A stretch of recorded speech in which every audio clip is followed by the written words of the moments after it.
What is up, everybody? Welcome to Pub Sports Radio. This is the Draftkings picks and prediction show for UFC Vegas 76. We got Sean Strickland going against Abus Magomedov. We have a 12-fight card. We have a card that I'm actually really looking forward to from a DraftKings perspective. Can't wait to hear you guys' thoughts on it. We got Gordo, we got Weezy, we got Monk in the building. We'll kick it to you first, Gordo. What is up? Are you looking forward to UFC Vegas 76? You know what? I am, man. It seems to be a decent card where you can get some decent leverage spots here, and I think that there are multiple ways to attack this. I'm really looking forward to hearing your guys' takes on this one. It should be a fun card from both the entertaining and DraftKings perspective, and I'm excited to break it down. Yeah, we got Uncle Weezy in the building. What is up? You looking forward to UFC Vegas 76? Yeah, man, it's a fun card. 12 fights, a Sean Strickland main event. This guy's awesome. I'm a big fan of his. I'm a big fan of his interviews, everything that he does. So, and it's an interesting stylistic matchup. I love that fight from a DraftKings perspective, and there's a lot of interesting fights on this card as a whole. So, yeah, I'm looking forward to chopping it up with you guys. Yeah, I was watching Strickland's interview today, and the average person would have got canceled 20 different times in 2023. I mean, it was some of the things he said were even I don't know, it was wild. But we got Monk in the building. What is up? You looking forward to the card? Absolutely looking forward to it. But first of all, I want to thank these three guys in the chat. We're starting at 8 o'clock tonight, 9 o'clock Eastern. Because of me, my work stuff got pushed. My Wednesdays are longer now. And so I really want to thank these guys, Brady, Gordo, and Weezy, for allowing me to stay on the show. I really love doing the show, one of the best times of the week. Thank you, chat, for fixing your schedule as well. And thank you, Pub Sports Radio, also. Big shout out to these guys. Love to get into this card. Yeah, and like I was saying before the show, I think there's a lot of people that go live at 7, so I think just pushing it back, I think will help, bring more people into the live stream. So yeah, thank you all for hanging out in the chat. We got Oli one in here, we got Spencer, we got Dixon asking if I got a VIP lap dance for my birthday. No, I did not, Dixon. But and then the Kazakh Casanova, is that you, Weezy? You did make that up? Yeah, I did. It was because of Dixon. He was saying that there was, like the ticking, in his face was him actually winking at all of his hoes out in the crowd, which I thought was pretty good. So I figured, if he can do that, then he is the Kazakh Casanova, and even more so than Ismagulov. So I wanted to make it really clear that I think that right now it's Damir Ismagulov who wears that crown. I like it. By the way, Damir Ismagulov was out there. I think he was calling it like Justin Gaethje or somebody today. I mean, it was wild. But let's get into it, guys. Be sure to like, subscribe, all the good stuff. But we're gonna start with the fight to target. We have a lot of good options. There's an animal outside staring at me. Yeah.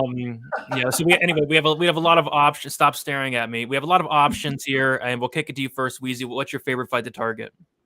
I'm just going to go with the main event here. It's a real easy one to target. Whoever wins this fight is going to pile up points. It's always risky avoiding the main event on any card. But on a 12-fight card with 3 women's fights, it's downright terrifying to avoid the middle, to avoid that 5-round fight. So Strickland has scored 144, 93, 68, and almost 108 points in his 4 UFC fights that were scheduled for 5 rounds. So even in a losing effort, he came up with 68.24 points in a very low, in a fight against Jared Cannonier. And then the 3 wins were 93, 108, and 144. So Strickland's side as favorite, is going to be a high-scoring total if he wins. And Abus's win condition, in my opinion, is like a first or a second-round knockout. So if he wins, he's going to pile up points. So whoever comes out on top in this matchup is probably going to be optimal this week.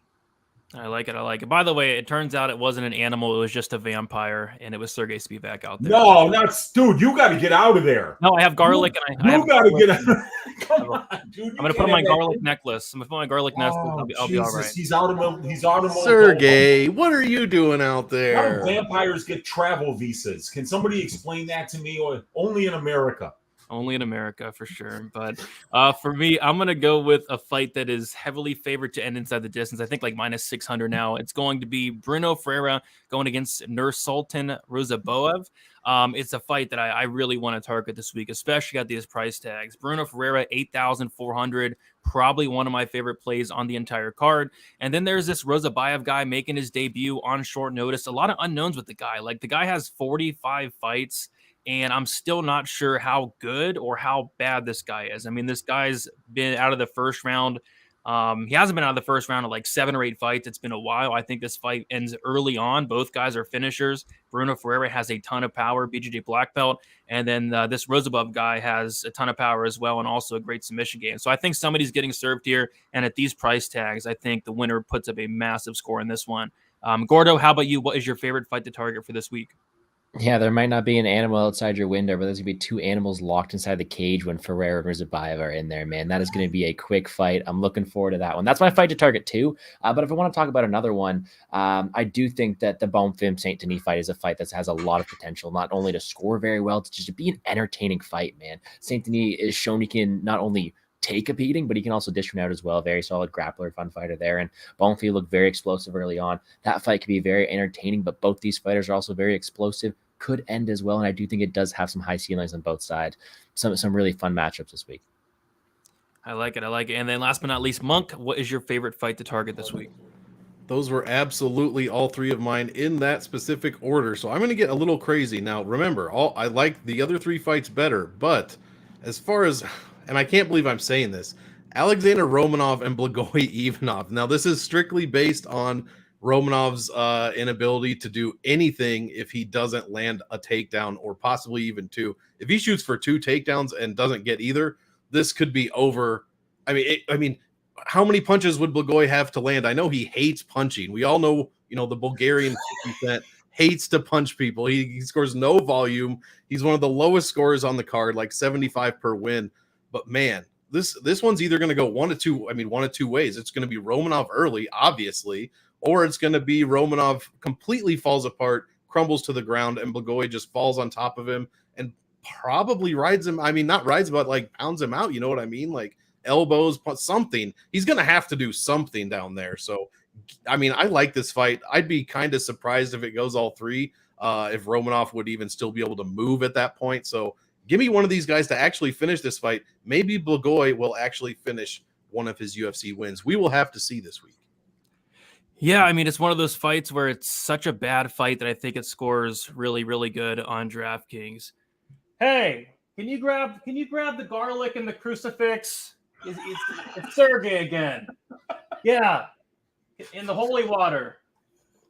Dude, just don't invite him in, Brady. They have to be invited in, and if you don't invite them in, you will just sit there floating outside the window, and he won't be able to harm you. Do not invite him in, no matter how persuasive he tries to be. Don't invite him in. I will try my best not to. The doors hopefully are locked, but I'm going to double check in a second. Let's move on to the fight to fade, and I'll kick this one off. I'm going to go with Guram Kudataladze going against Elvis Brenner. I just don't like this price tag for Guram. I feel like if he's going to be on the optimal lineup, first of all, he has to outscore Joanderson Brito, which I don't see happening. Second of all, he's going to have to probably finish Elvis Brenner in the very first round, which I don't really see happening either. I don't see Kudataladze going for takedowns. It really wouldn't make sense if he did so. So I'm really confident Kudataladze wins this fight. I just think that it's probably a decision or a late finish. So not liking Kudataladze. And then as far as Elvis Brenner, I just don't like his chances in this fight. So I'm going to fade this fight completely. There's much better options than Kudataladze this week. Weezy, what fight are you fading this week?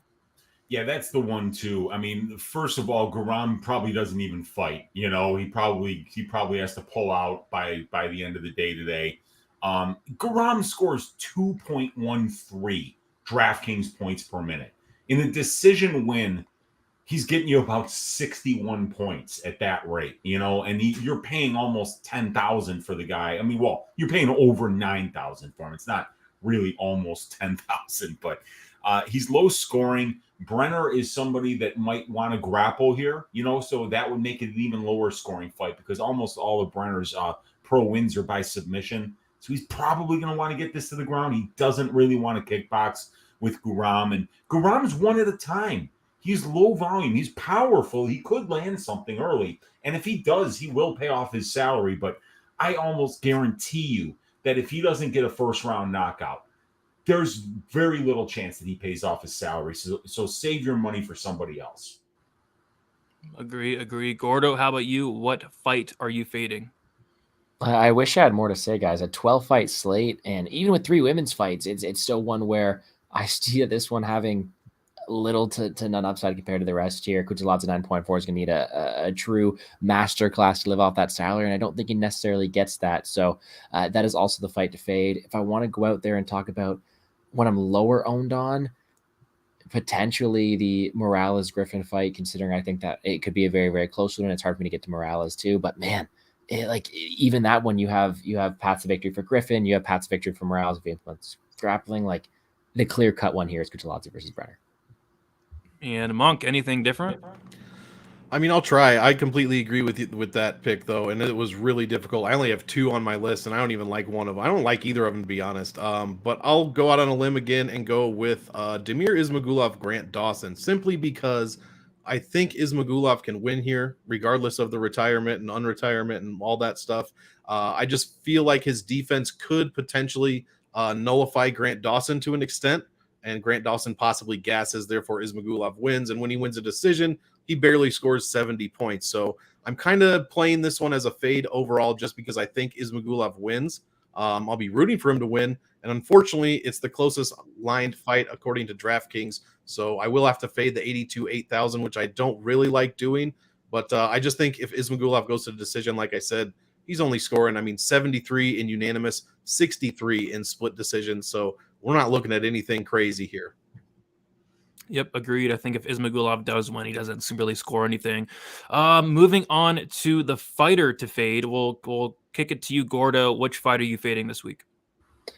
Yeah, I was going to mention the fight Monk just talked about here. Damir Ismagulov 8.2 is someone I am fighting, although I think I did pick him to win in my video. He's not historically the best DraftKings scorer, and I do think he has someone on him and Dawson who is going to be the guy who's going to be pressuring forwards, and it's going to be up to Ismagulov to try to keep that range and look to point fight here. I don't think he has much finish equity over Dawson, so it makes it for a guy not as appealing at 8.2. You add in that whole retirement concern, there are better options on the slate, in my opinion.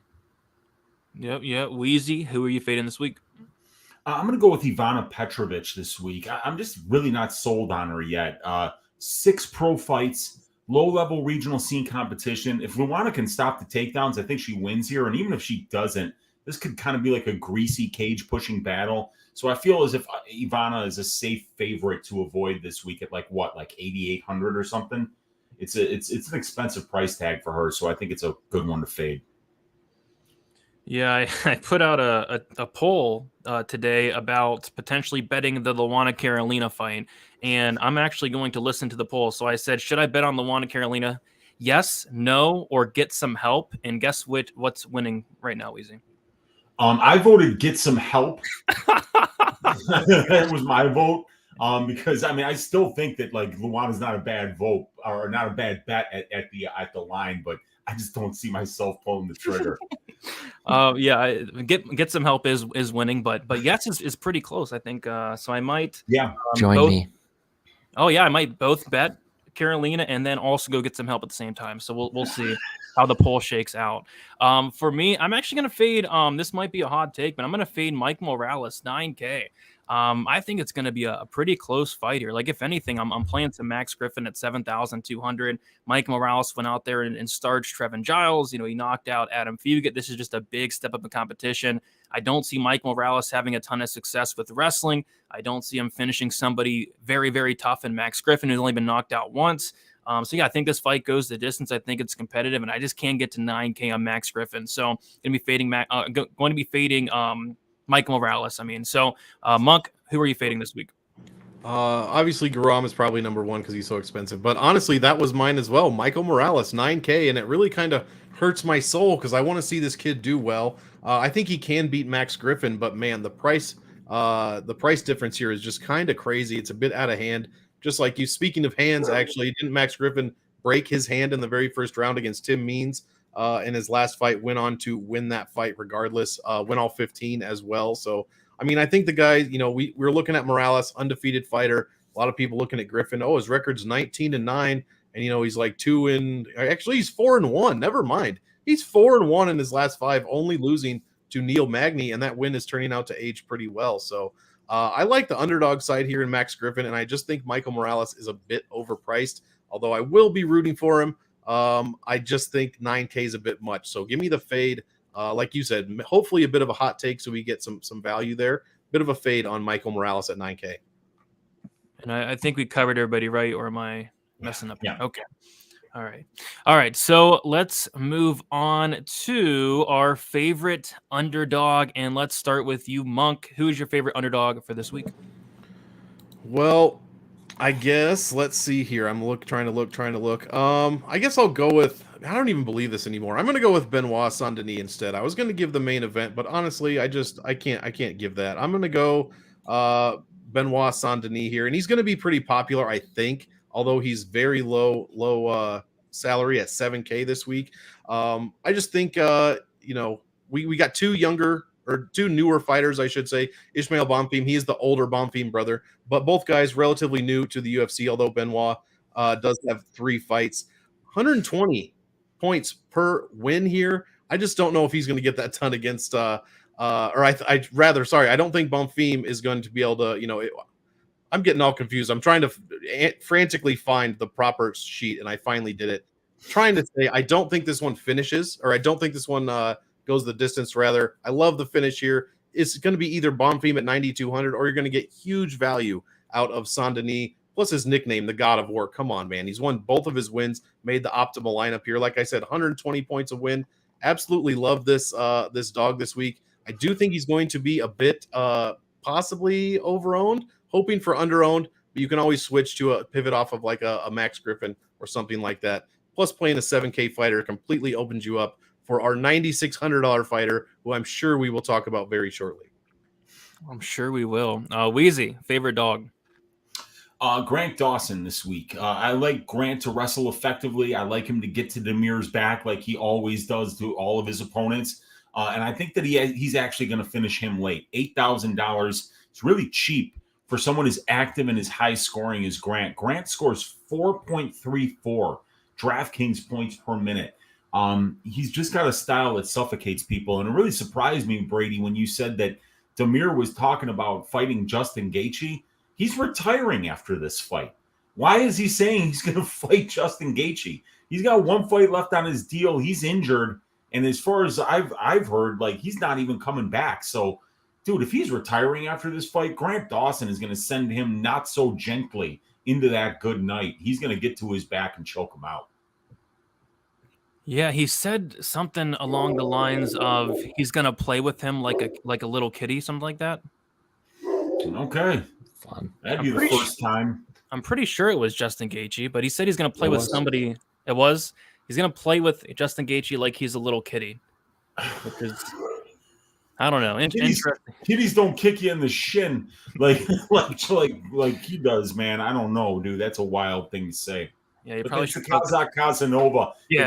The guy's got, he's carrying his balls around in a wheelbarrow, so he's gonna say things like that. He's got a lot of braggadocio. He does. He's probably focused on Grant Dawson, though, just my opinion. I went with the same thing. I mean, it's Grant Dawson, 8,000. I mean, we can count on the guy to wrestle, and if he does pull off this win here at 8,000, expect takedowns, control time, and a lot of it. Yes, Damir is going to be the better striker by a decent amount, but I don't know if that's going to matter when Dawson's on him from the jump. So, yeah, I like Dawson quite a bit as well. Love that upside for only 8K. And then, Gordo, how about you? Who's your favorite dog? Yeah, kind of like what Monk was saying there. That Saint-Denis Bonfim fight is very, very fun one. I mean, Saint-Denis, $7,000. The French are scary. That's why Spivak's at your door, because he's avoiding a fight with a Frenchman later, right? So who knows what Bonfim's going to do here. I'm going a bit above him there. I'm taking Max Griffin, 7.2. I think he's a very, very live dog here, and you're getting a very, very similar salary relief. At 7.2K, I do believe he's going to be the pressure, and I do think he has the ability to try to go test that unblemished record of someone like Michael Morales. He has the ability to push forward. He has the durability to compete here. And I do think he's going to put a very, very hard pace on someone like Morales for all 15 minutes. I do think it goes a distance. And at that, you got a pretty high floor for someone at this cheap of a price tag here. So it opens up a lot of options. I really like Saint-Denis and GPP. Really like Griffin more in the cash or safer option kind of things. But both those underdogs are very, very good this week to me. Yep, a couple underdogs really sticking out this week. All right, let's move on to some prize picks here, and curious to hear what you guys have on this. A couple things sticking out for me.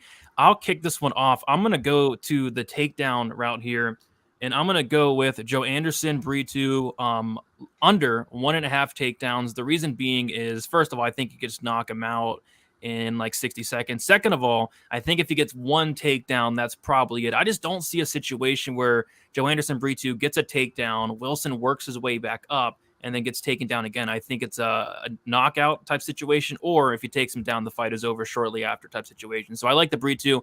I don't see him getting more than one takedown here. Monk, anything sticking out on prize picks for you?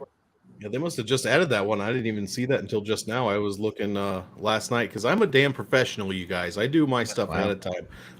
Barely, just barely. I will go with, and I can't even believe, I don't know how this would even happen. Alexander Romanov under 41.5 significant strikes. Guys, according to what Blagoy allows and what Romanov throws, that would take him 11.5 minutes. You think he's going to you think he's going to last, first of all, 11.5 minutes? I don't think so, personally. I'm going with the under on Romanov for strikes. I think that number is like crazy high. I agree, but maybe this will change your mind. I actually found some training footage of Alexander Romanov and how his training camp is going this time around. There he is with the headband and. Oh, yeah. Look at those triceps. I mean, come on. I don't know if you want to rethink You're convincing me here. Yeah.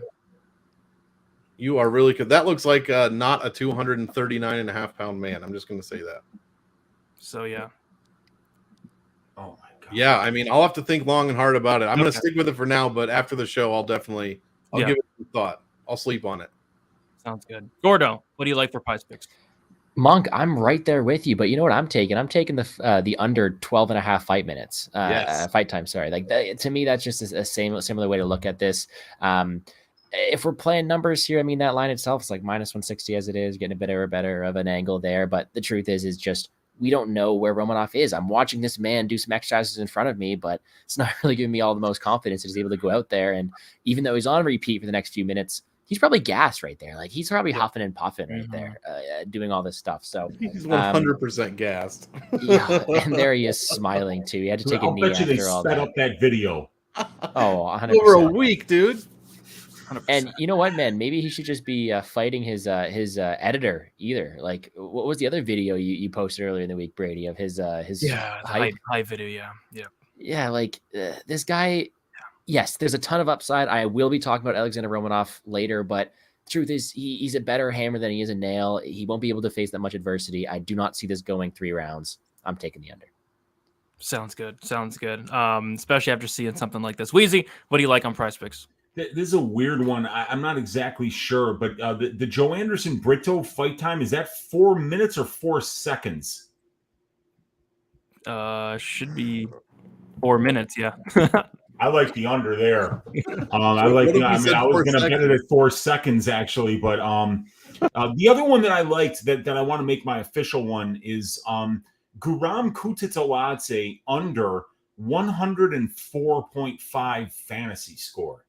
I think it would take him 3 fights to score that many points. So I am going to stay under 104.5. That's kind of a high score. He would need to wrestle. He would need to stuff several takedowns, I think, in order to get that. And I don't see him doing it. So, yeah, under 104.5 for Guram.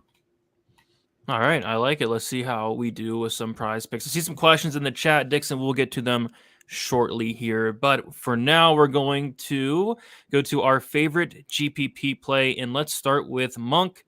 Who do you like this week? Well, I will take the obvious choice here. And usually I look for a way to fade the most expensive fighter for the most part, especially at 9,600. But come on, guys. Joanderson Brito here over someone named Weston Wilson.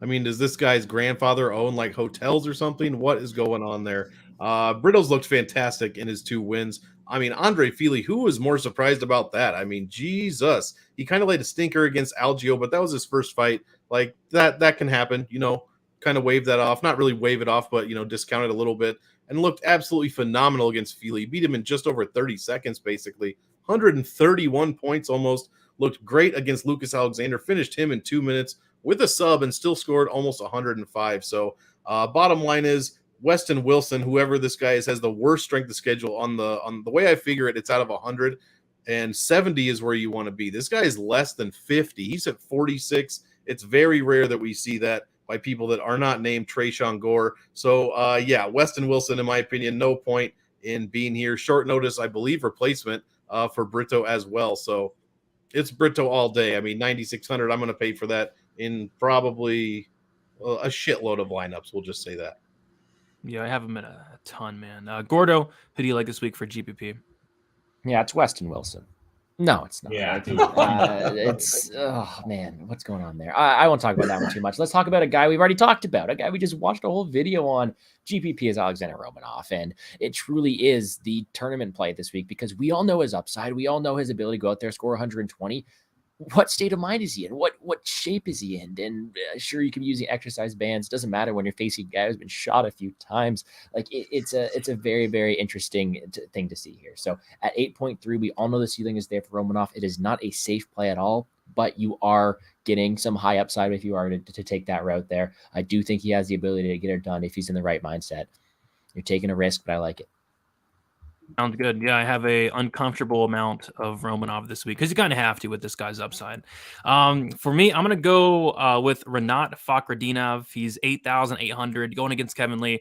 Earlier in the week, I don't think I was as confident, but the more I kind of think about this matchup, I think Fakhretdinov can go out here and put up a pretty big score with the wrestling. Like it's a big step in competition. I mean, this is not Andreas Michailidis, nor is this Brian Battle, but Kevin Lee is going to be undersized for this division and then undersized in this matchup as well. And if Fakhretdinov is getting his way here, it probably means he's getting a lot of takedowns, a lot of control time. I mean, that's really all he does. If it turns out size is too much of a factor here, I think Fakhretdinov can win this fight and put up a pretty big score here at 8,800. So I like Fakhretdinov quite a bit, and I don't mind the price tag either for the wrestling upside he brings to the table. Weezy, who's your favorite GBP play this week? Yeah, it's going to be Uncle Weezy's ass shaving of the week. Brunno Hulky Ferreira. I think he's going to punch mud holes into Ruziboev's face. He's a violent man. This fight is going to have a violent ending. I highly doubt that Ruziboev is ready for this. And even if he is, I kind of feel like he could lock onto a submission and Hulky could just pick him up and like throw him through the canvas. Ferreira's BJJ is really good too. It's surprisingly good. He's really flexible for a guy who's built like a refrigerator. I'm really high on Brunno Hulky Ferreira. I think that this guy's going to be a serious problem for the middleweight division, and I think that Ruziboev is going to the hospital. I hope so. I mean, I don't hope so. I mean, I hope for my bet's sake that Bruno Ferreira gets it done. Hope nobody goes to the hospital. That's messed up. But we will move on to our favorite cash play. I'll kick this one off. Obviously, a fairly obvious one here. It's going to be Joanderson Brito, 9,600. The biggest mismatch I've probably ever seen. It's definitely up there. I think he goes out there. I think he has 60-second bonus upside. I think he has knockout upside. I think he has submission upside. Just really hard to see a path to victory for Wilson here outside of like a submission off his back. And that's going to be easier said than done against a black belt in Brito. So yeah, I like Brito here, 9,600 going to have him in cash. And like Monk said, a ton of lineups just in general. Weezy, who's your favorite cash play this week? It's Brito. I mean, they give you 25 extra points if it finishes in the first 60 seconds, and they give you an extra 75 points if the opponent dies. I think that's going to be a 100-point bonus plus however many strikes he lands, however many knockdowns. Yeah, I mean, Brito is going to murder this dude. Yep, agreed. Gordo, how about you? Don't got much more to say. I try not to be critical of these fighters, man, but holy, I just don't get it. I don't get it. So it would be the upset of the year if Wilson comes out here and gets the win. That would be just the scenes madness, but I give that a slim to none chance. Give me Brito all day. He should be the safest option we've had on a slate in a long time. And Monk, how about you? I agree there, but I'll give you Rinat Fakhretdinov as well. Just based on how Kevin Lee looked towards the end of his stint in the UFC. How I believe, I don't know who it was, maybe it was you, Brady, who said he was undersized. Remember, he was one of the two guys everybody talked about when they talked about making that in between division at like 165. It was Kevin Lee and it was RDA.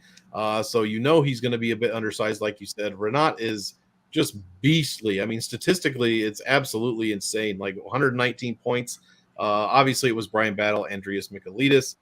But as we all know, if you did watch the the one of the most famous historical fighting promotions of all time, Eagle FC, he looked awful against Diego Sanchez. There's no other word for it. And he should have smashed Diego Sanchez. What's going on there? Kevin Lee was probably not even 30, maybe 30 years old when he's fighting like a 40, almost 38, 39-year-old Diego Sanchez who has no business fighting anymore. So I'm just fading Kevin Lee overall, and I think Rinat can get this win here. So I will have a ton of him in cash as well. Perfect. All right. Moving on, we have our favorite value play. Gordo, we'll start with you. Who are you liking for some value this week? To get some value, my friend, I'm going to go with the main event and go Sean Strickland 8.4. We've seen him have the ability to go out there, put up 140 points before in these five-round fights, and he's getting someone he's going to have an experience advantage over here. I do think he really could look like value at 8.5K. Now, there's always that chance that he does go out there, get nuked early on. With that being said, I don't think it's necessarily too high of an outcome. I think that there is a bunch of upside on the Strickland side of things, and he could look like value at the end of the day. Yep, I like it. I like both sides of the main event this week. For me, I'm going to go with a guy you guys talked about earlier. It's Benoît Saint-Denis. Like the price tag here, sitting at 7,000 for a guy that has wrestling upside, a guy that's super tough, a guy that's a really good grappler. And Bonfim, that's typically what he's struggled with throughout his career. Yes, his submission losses were like 9-10 years ago, but still, if Saint-Denis does get this fight down to the mat, I think it's going to get very, very interesting. On top of that, I think it's a very winnable fight for Bonfim. I think it's a fight that he does win, but my goodness, I mean, this guy's like minus 300. It doesn't make a ton of sense to me. I think Saint-Denis definitely getting counted out here. And like I said, if he gets the fight down to the mat, there will be opportunities. So at 7,000, I'm willing to take a couple shots here. Weezy, who's your favorite value play this week? Yeah, it's Benoît Saint-Denis. I actually think Benoît is live here. He wrestles. He's got a dominant top control and submission game, and he's getting an opponent who's going to want to stand and box. I mean, Ismael Bonfim had 5 professional boxing matches, got great footwork, great boxing. Dude's got like almost 80% distance striking defense. So we have already seen all of Benoît Saint-Denis' fights. This dude is going to wrestle. This would be the dumbest fight in the world not to wrestle. I mean, if you thought Benoît Saint-Denis wrestled a lot before, he's going to turn it up a notch and wrestle even more in this fight. And if he does that, that's absolutely his best win condition here. And we might find out that this guy, Bonfim, can't handle 3, solid rounds of getting wrestled and held. So, I think Benoît at 7,000, even if he loses the fight, he could rack up 40, 50 points in a 15-minute decision just by getting takedowns and control time and landing some significant strikes. Yep, and last but not least, Monk, who are you liking first in value? Real quick, thanks to Dixon, keep me in check. Yeah, I forgot Kevin Lee, terrible knee reconstruction, knee surgeries. That's another reason that you're going to be fading him this week and playing Rinat in those cash game lineups. Thank you, Dixon, as usual. I love those picks, to be honest. I'm big on the Saint-Denis side. I'm going to just reiterate someone really quickly, Max Griffin against Michael Morales. I think the line is too wide here. I think he's going to be not severely, but relatively under-owned. So I think there is some leverage play there, a little bit of value. And if he wins at, 7,200, I mean, he doesn't have to score more than 80, 90 points to be probably in the realm of optimal lineup possibilities. Michael Morales, a lot of hype, still young, still very fresh into the UFC, where Max Griffin is the opposite. So like I said, again, rooting for Morales, but I think Max Griffin has a ton of potential value. Yep. All right. Moving on to our dart throw. There's a couple that stick out this card. We'll start with you, Gordo. Who's your dart throw for this week? Yeah, a couple that stick out, and usually when I do so, it's like I want to get these guys who are lower owned. I want to try to go against the wave here.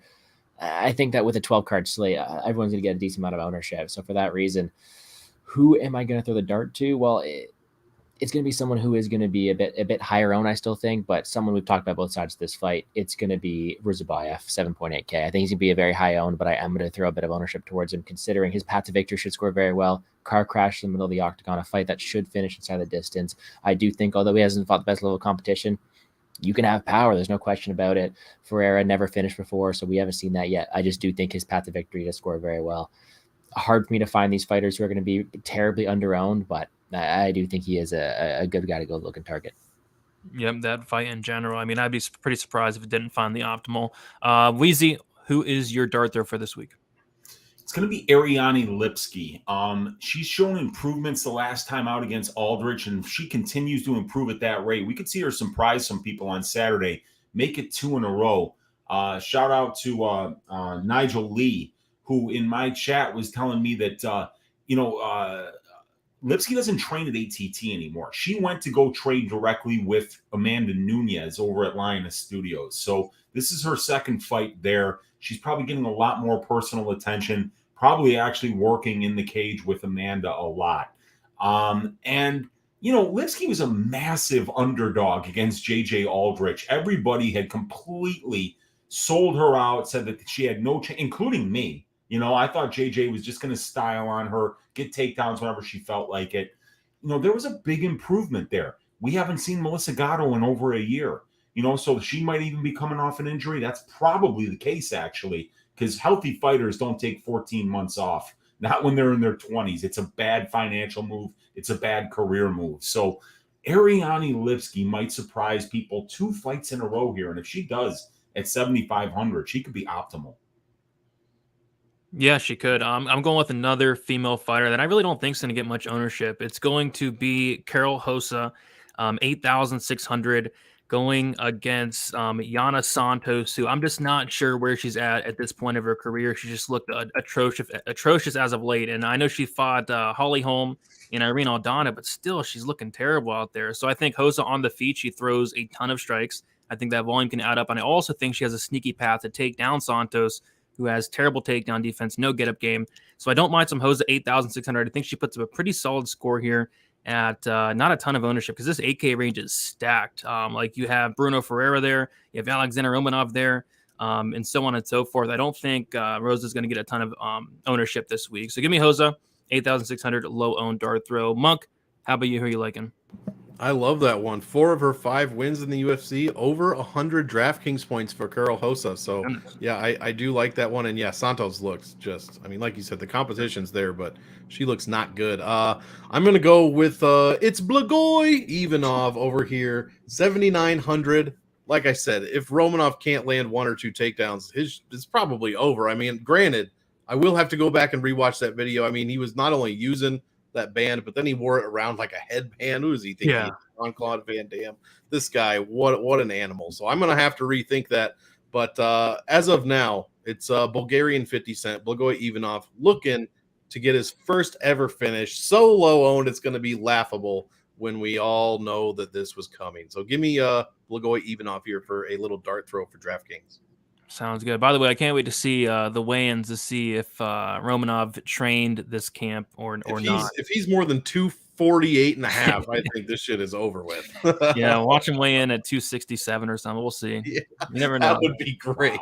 Full of Justin Taffa on us, but so first off, I want to say thank you all for hanging out. We have 75 in here, which that's the best in a very long time. So I guess moving this show up to 9 Eastern was the move. So thank you guys for hanging out. Be sure to like master plan. Yes.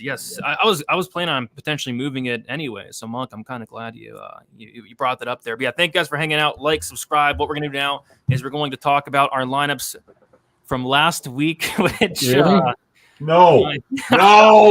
Just fast forward to the come on. All of you watching. Oh my goodness. So we'll talk about the lineup from last week. Yeah. We'll give our lineups for this week. We'll answer any questions, do our quick picks. If you guys have not typed any questions, Dixon typed a lot, so we'll get to those, Dixon. But yeah, type in some questions. We'll get to those very, very shortly. So let's bring up the results from last week. And in fourth place, we have our Uncle Weezy. Yeah, Justin Taffa 0. That's not his fault. Cody Brundage 25. Neil Magny 65. Trevor Peak 30. Jillian Robertson 36. And Loic Rajabov 7, scoring 165.88. In third place was Monk with Gabriel Santos 31. Justin Taffa 0. Tabitha Ricci 86. Trevor Peak 30. Rajabov 7. And then Phil Rowe 30. Scoring 186.79. In second place was myself, Taporia 126, Taffa 0, Brundage 25, Peak 30, Rajabov 7, Onama 112, scoring 302.21. And then in first place was Gordo, Allen 118, Taffa 0, Ricci 86, Peak 30, Rajabov 7, and Dumas 78. Congratulations, Gordo. You did it. I survived. But not really. Again, guys, I promise, guys. We had like 650 point average score like 2 weeks ago. Like we'll get there. We got our off week. We all had Taffa. We all had Peak. We'll see. Let's move on. We did. We did all have Rajabov too. It's done. Disgraceful. Just terrible. I remember. I'm sorry, everybody. I'm sorry. It was bad. I remember I put in the chat. I was like, we all have Peak, we all have Rajabov, and we all have Taffa. And they combined for like 30 points. It was an experience, but 30 points and 5 eyeballs. Yeah, and 6 guillotine. Yeah. Anywho, let's give our lineups for this week. I really like my lineup, but I'd be shocked if you guys. I love mine more, Gordo. But okay. I'd be shocked if anybody has this because I went pretty different here. Gordo, let's start with you. What do you got? I went some decent GBP here. I went Brito up top, which is not GBP. It's, of course, where you got to go. But then I went with Strickland, Ferreira, Romanov, Dawson, and Max Griffin. Okay, we have 2 of the same. Weezy, what do you got?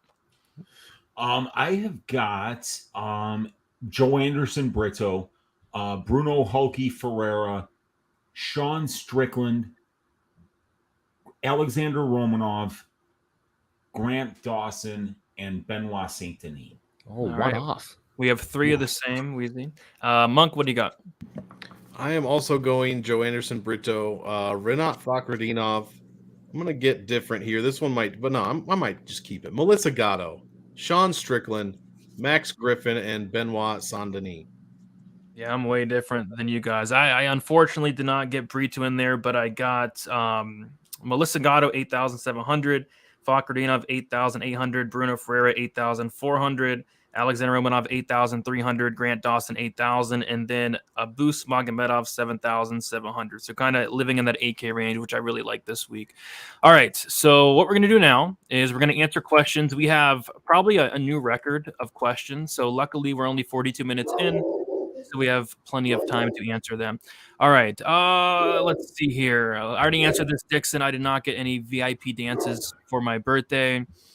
Scrolling. This can go to. We'll give this to Weezy. I mean, what do you think Ruziboev's path to victory is? Man, I think he's gonna get smoked. I mean, the thing is, he's been on about a year-long hiatus. This guy's got like 47 fights in like 8 years, but now all of a sudden he's taking a year off. Maybe he gets a Kimura, but that's kind of a strength move. And I mean, like I say, this dude he's fighting is built like a refrigerator. Maybe if Ruziboev can keep distance and use that reach advantage and pick him apart from range and stay away from the grappling, maybe that's his path to victory. But I mean, frankly, I think Ruziboev gets his ass shaved out there on Saturday. Yeah, I think his path to victory had to be some type of weird sub situation, which is going to be easier said than done against Ferreira. This, I guess, is a question for me. Brady, does pulling a ghillie count as a takedown? You ended up on bottom, but you took him down. No, I'd be shocked if it did count. If it did, Brunage would have broke the slate last week. I mean, he would add over 100 points. Moving on. And would it count as a takedown if you actually get the ghillie sub? No, I mean, you're ended up on bottom there. All right, this one can go to Gordo. He's saying, Crazy Pato, saying, can we agree that Ismagulov would pick Gaethje apart? Don't let a little number next to their name fool you. All styles make fights. Do you think Ismagulov would pick Justin Gaethje apart and play with him like a little cat?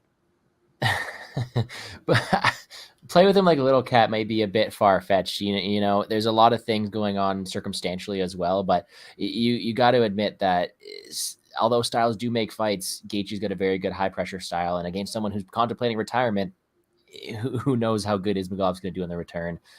That's a fight I think I would love to see, but I would have to side with Gaethje before doing any tape, just because I do think he has the pressure and experience to go out there and cause problems for a guy who doesn't want to be there. All right, let's open this one up to the panel from Dixon. He's saying, you guys like anyone for the plus 3.5 point spread? Anybody like anything sticking out?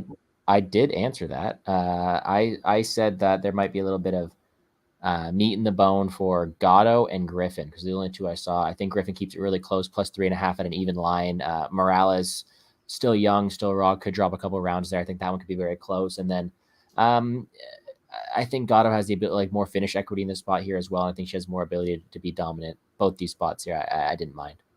What's the Gatto minus 3.5? I think it's also like minus 120. Okay. Let me double check. It is minus 120 on the dot. And then the Griffin's still minus 110, right? Or yes. Did that? Okay. Weezy, anything? Plus 3.5? Yeah, I think the Griffin line would be a good one this week for plus 3.5, and maybe even Saint-Denis. You know, because if Saint-Denis can wrestle effectively, you know, he could easily win one of these rounds if he gets the Bonfim's back. I've seen Bonfim give up his back a couple of times, getting back up. Very risky thing to do against Benoît Saint-Denis. So, yeah, I think Saint-Denis plus 3.5 and Griffin plus 3.5 aren't bad spots at all. Anyone got the Saint-Denis line for that? I don't think it's out yet. No, it is plus 120.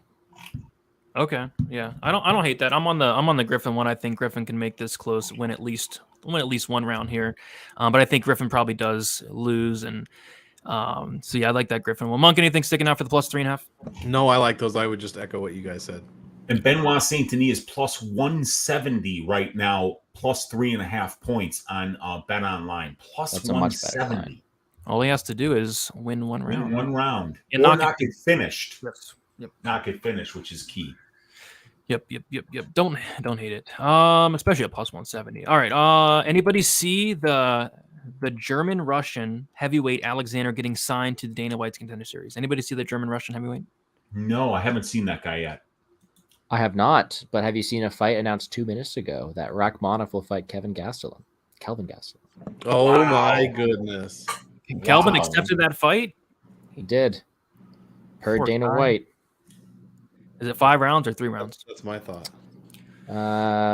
September 16th, Mexican Independence Day. It's a 2-minute video. I haven't watched it. I just saw Marcel's post about it there. Man, that's interesting. Could be the main then. Who knows? That's crazy because Kelvin doesn't get finished, so we'll see. Let's go. Yeah, that's a great point, man. Yeah. I mean, like, he might get submitted. You're gonna have to submit him, not knock him out, probably. Yep. That's a good one. Let's see here. This was probably a good one for Monk or Weezy. Either of you two. Would you guys consider Bonfim high volume? He went into round 2 with McKinney and only had under 40 significant strikes. If this goes to decision, does he score well? Did Zaleski score over 100 versus him on the faithful day? I think he absolutely scored over 100. He had to. Anybody confirm? Bonfim, let me get my numbers up here. Whoops, I'm muted. He scored 90. Actually, I did not admit that. He scored 96.8. It looks 96. Like. Bonfim is like landing 4.67 significant strikes a minute. That's above average. He's landing 5.67 distance strikes per minute at distance. That's also above average, but his volume is low. His output is below average for significant strikes and distance strikes. So I would not consider him high volume at this point yet. And if you watch the tape on Bonfim, more of a counter striker than a guy that goes first. Good accuracy too, 69.39% accurate against McKinney there. Amazing defense. Yep. 100%. Dixon saying if Wilson wins by DQ in any round, that should be registered as a TKO win. Yes. Yeah, it should be. Yeah. Thanks for reminding me of Mike Jackson. Appreciate that, Dixon. Let's see if Wilson can win via. Somebody brought it up. They're like, Wilson might win this via DQ, like Joanderson need to a grounded opponent. I mean, I think that's his path to victory, right? Lou can only get so excited hearing that. Yeah. All right, we got a super chat here. We got our guy Sam with the $4.99. Appreciate you, Sam. He's saying thoughts on this DK GPP single entry. If change who and for whom? You got Bonfim, Brito, Ferreira, Griffin, Ivanov, and Magomedov. Any thoughts on this, guys? I mean, I think it's pretty solid. Yeah, I mean, I think it's really high upside because, if Romanov shows up out of shape, then Ivanov could have a big day. Magomedov is a great finisher. Bonfim should win the fight. Brito should absolutely murder him. Ferreira, I'm very confident on it. Griffin is about as good a value as you can get for the price, him in Saint-Denis. So I like the lineup personally, and especially if Romanov looks fat on that scale, man, I think Ivanov might get that win and he'll be low owned. Yeah, otherwise you're looking at Santos at 76, big no. Lipski, if you're into that, at 75. Otherwise, maybe 74. Where are we there? Kevin Lee, yeah. I don't like changing Magomedov at all. And we all talked about Griffin. You know how I feel about Ivanov this week. And yeah, I think those other three are solid. Yeah, it's extremely high upside. Of course, every fight has their risk here. Well, maybe not the Brito one, but if Romanov comes in on shape, if Strickland's able to give it a vet lesson, if Morales really is all that hype, it is a GPP lineup at that. But I do think it's off the charts in terms of upside. Yep, I think it's solid. The only thing I don't really love is like Bonfim, because I don't think Bonfim is going to wrestle. That'd make no sense, and I don't know if he finishes Saint-Denis early on, because nobody's really finishing Saint-Denis, especially if Kisleyev's reffing. If Kisleyev's reffing, he's not getting him out of there, I don't think. This one can go to Weezy. I'm sure going to say no, but is Peak a bum? Yeah, I mean, he just, he kind of looked like one on Saturday.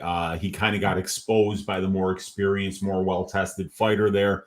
But, I mean, Peak's still young. I think he's still going to get better. And he's very durable. And you're not really going to knock the dude out. He's never going to fuck off. So, I mean, I think that there are a lot of guys that Trevor Peak still beats in the UFC. But that performance, he really did get exposed. That's his first pro loss. We'll see how he bounces back from that. Yeah, I mean, what really stuck out to me was the chin. Like, this guy just ate some unreal shots. So I think he'll be back. Still super green, but when you have that durability and you can fight with that pace, you're going to win a lot of fights in the UFC. When you throw hammer fists like that, when you're on 2 fights in a row, come on, bro. That's this is peak MMA right there. Somebody posted a video on Twitter. Apparently, Peak fainted a hammer fist. He did at range. I saw this. Yep. It's it happened. You never seen before, but there you go. Love it. Okay, this one can go to Gordo. Victor De Jesus, what is up, Victor? Saying, how do you guys feel about the Gatto and the Carol Hosa takedown line set at 1.5 on Prize Picks, over on both? Yeah, I think if I had to lean aside, I would lean towards the over. But I think if we're looking at an overall slate like this, we mentioned some better plays, and there are some I like more than that. Now, with that out of the way, if we're looking at this here, Gatto against Lipski, I think Gatto has that a very, very solid ground game. It was stifled against Cortez, but I think she has the upside here. I guess the fear would be if she falls in love with her hands. I mean, Lipski was making improvements, but Gatto seems to have some decent power. I still think she goes for the takedowns here. I do think both of these should go over, but there are a ton of good plays in the slate. There we go. Jason's saying, would you consider putting the fighters back up on the screen? Mostly it shrinks your faces. Do us all a favor, would you? I know I know I look like a bum tonight, but I'll try to be better for next week. This one can go to Weezy. Do you think Ismagulov is here for a paycheck or will show up? I don't like retiring fighters. Yeah, I mean, I don't think the check's going to bounce. So I think he's going to show up, and that's really what it's about at the end of the day. The question is he going to go on after this fight? And if that question is an open-ended question without a yes or no answer, or even better, if the answer isn't a definitive yes, I would not bet Damir Ismagulov here against a guy like Grant Dawson, who we know really pushes a pace and is a very difficult opponent to deal with. The guy is really good at getting to people's backs and staying there. Yep. And Braden saying, have you seen Sean Strickland's interview? Yes, I have. Is DK available in the UK? I don't know. I don't live there. I think I looked this up before. I don't want to say any wrong information, so I'm just going to be quiet. Last question. If Brendan Allen accepts to fight Lidzi for 5 rounds, who do you think wins? First of all, he declined the fight. Second of all, I would like Lidzi there, but Allen's been really good as of late. Anybody have thoughts on that potential matchup? That may happen in the future, but not anytime soon. Delete Yeah, it seems like a tough matchup. I don't know, Allen's been looking great as of late. I think Allen. I mean, it's kind of he's not taken down to Lidzi. He'd have to outstrike him. I don't know. He looked unexperienced. Doesn't mean he's a bum. Yeah, he's peaks very, very green. Yeah. And I think this can go to Monk. Your thoughts on using both Strickland and Magomedov? Both could end up putting solid points if you don't like a lot of the underdogs. I don't know about that. At 12, it's a very small, not very, but a smaller-ish card, only 12 fights. And like someone said, we'll see if Guram even makes his fight. So if it does get to 11, I definitely don't want to stack it. But I mean, this could play out kind of like the Imavov fight. And he did land, he would have scored 51 points in that fight, 5-round fight. So if Strickland does what Strickland does, he's going to go to decision. And if he does not get finished, that is a possibility. So I guess I don't mind it as much. I probably won't be looking to do it a ton, but maybe a couple of lineups. You might have sparked that in my head. So yeah, maybe a little bit, but I wouldn't go looking around targeting it.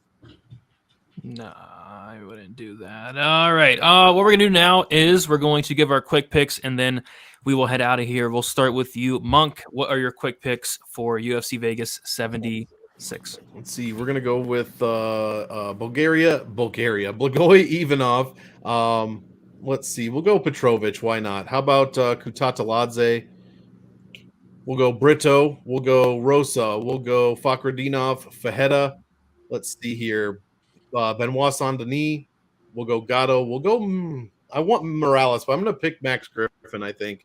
I'm going to go with Ismagulov here, even though, yeah, we'll see if Grant Dawson fades or not. Hopefully not. Pride of Stromsburg, Nebraska. Polk County, stand up. Grant Dawson this week. We'll also go with Sean Strickland in the main event. Gordo, how about you?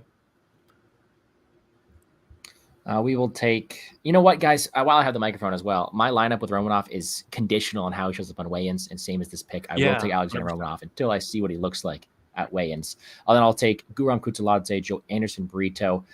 Most confident play in the slates, Luana Carolina. Just kidding, not confident, but am picking her to win.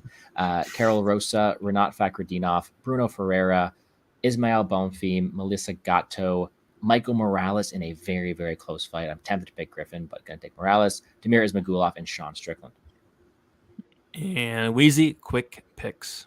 Sean Strickland, KO round 4.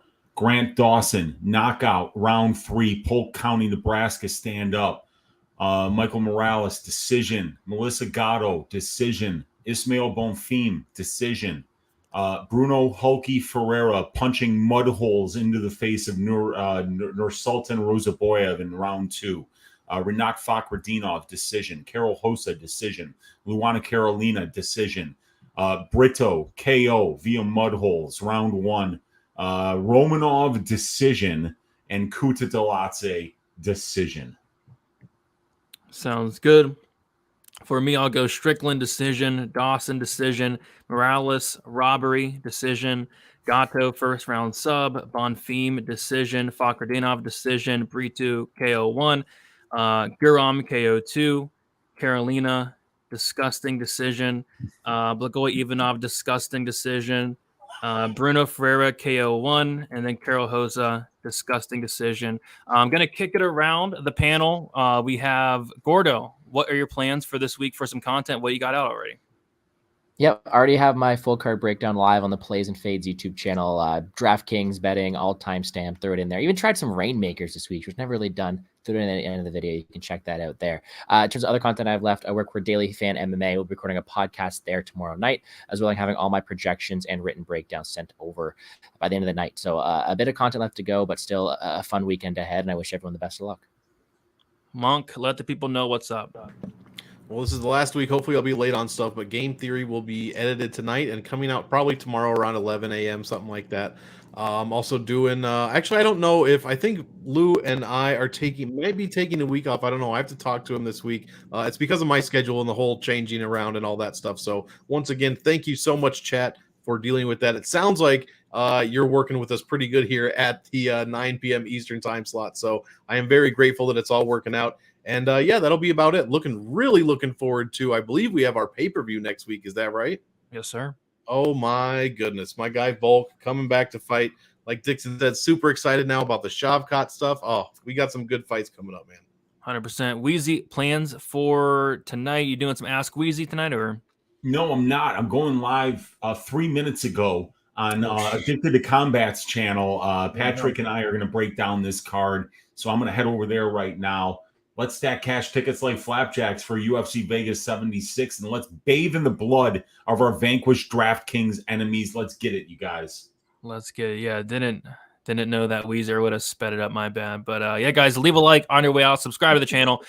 Check me out on DFS by the numbers. I'll be putting out some content throughout the week, live Friday and Saturday.